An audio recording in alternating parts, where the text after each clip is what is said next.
La solidarietà nella terza età, oggi è un'iniziativa alla quale aderisce anche la CISL Agrigentina. Oggi la CISL è in piazza per far conoscere in tutta Italia, in tutte le città capoluogo d'Italia, far conoscere le associazioni Anteas, che sono delle associazioni di volontariato non della terza età, di tutte le età.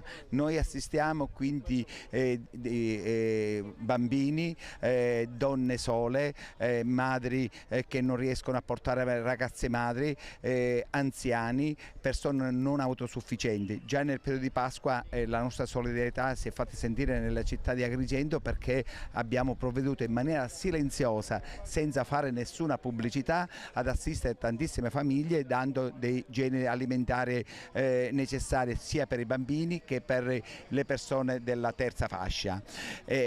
Questa associazione è nata nel 2006, è ancora giovane, abbiamo in cantiere tantissimi progetti già in atto, facciamo dopo scuola per i soggetti extracomunitari nella sede della CISL sito in piazza Pirandello, quindi il nostro impegno di volontariato è a 360 gradi, dai bambini e adesso un impegno nostro è quello di aiutare le persone non autosufficienti, portando a casa anche medicine, perché non si possono recare in farmacia per andarla a prendere.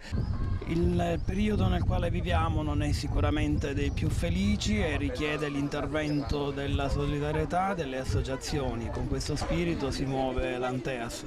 Certamente sì, questo momento particolare, come ha detto lei, dove la povertà la tocchiamo, diciamo, proprio con le mani, la si vede un po' dappertutto.